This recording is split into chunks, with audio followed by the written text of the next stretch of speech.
Anyong, mga animal lovers, anyong. Itong video na to ay para doon sa mga puppy owners na nag-experience ng parvo or mga new owners na possible hindi pa aware sa parvovirus.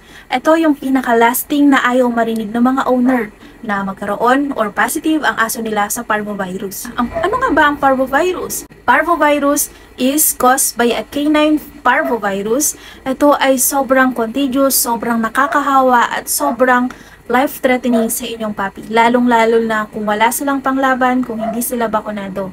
Paano sila nahahawa? Paano sila nagkakaroon ng parvo?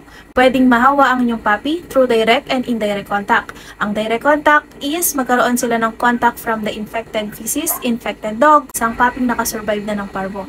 At ang indirect contact ay through sleepers, through you, even through sa sarili nyo, through sa owner. Kung kayo ay na-expose sa infected puppy, tapos hawakan nyo ang inyong puppy na walang protection, pwedeng kayo mismo ang nag-transmit o ang nagbigay ng sakit sa inyong puppy. So para maiwasan ang ganitong mga senaryo, dapat be vigilant and responsible kayo sa bawat aksyon na gagawin nyo, lalong-lalo na kung meron kayong puppy na 6 months old below, not vaccinated or even ongoing ang bakuna.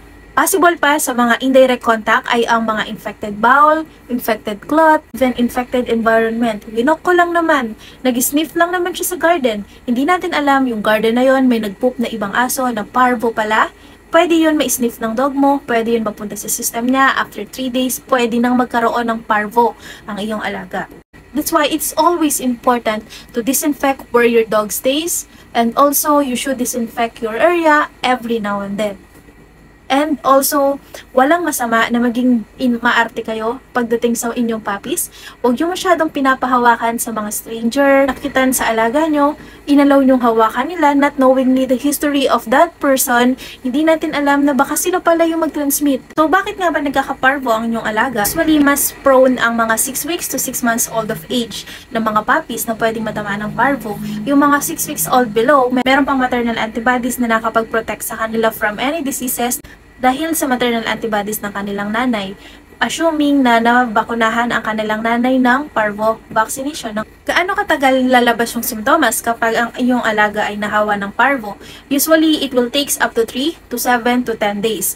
Or hindi natin namamalayan, positive na pala ang inyong alaga kasi wala pang sign na pinapakita. Pwedeng nagkaroon sila ng contact 3 days ago, and then within 3 days na yun, normal lang inyong alaga. Then eventually, after 3 days, after 7 days, saka palang nagpakita ng signs, nagsuka, nagtae ang inyong alaga. Isa pa yun na possible na hindi masyadong aware yung mga owners sa incubation period. Make sure na ihiwalay nyo ang inyong alaga from those unvaccinated puppies and sa mga ongoing or partial vaccinated pa lang na aso. Kasi pwede sila pa ring mahawa nitong virus na to. This virus can survive 1 month or even 2 months sa paligid or sa inyong bahay and can be live up to 6 months outside of your house. So, ganun katindi itong parvovirus na to na akala mo okay lang pero winok mo, nilabas mo, not knowingly, pwede na pala yun mag-cause ng parvovirus sa inyong alaga. So, paano ko naman malalaman kung may parvo ang aking alaga? So, ang pinakauna, makikita nyo is medyo tumatamlay ang inyong alaga.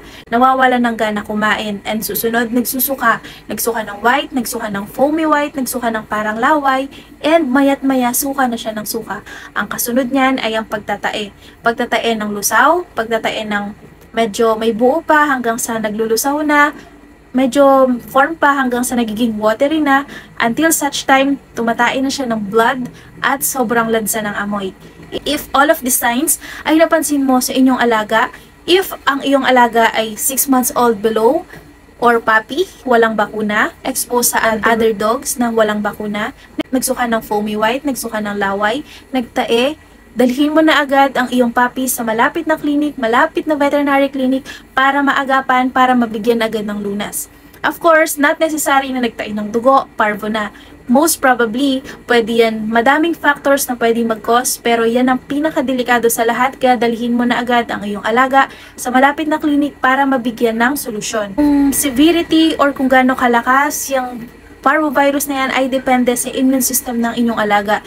Makikita nyo yung isa, maganda immune system niya, positive sa parvo, pero hindi ganun kalala. Samantalang yung isa, mahina immune system, wala pang bakuna, tinamaan ng parvo, sila yung nagtanggulay, mahina, nagsusuka, sobra magtae. Yun, At the same time, pwedeng hindi lang pala parvo yung nagkukos. Baka may bulate rin sila, baka may protozoa din sila. Dahil nga hindi updated yung bakuna, hindi natin alam yung history. So, kapag yan napansin nyo sa inyong alaga, please bring them immediately at the veterinary clinic para mabigyan ng solusyon. Paano may iwasan pabakunahan ng ating alaga?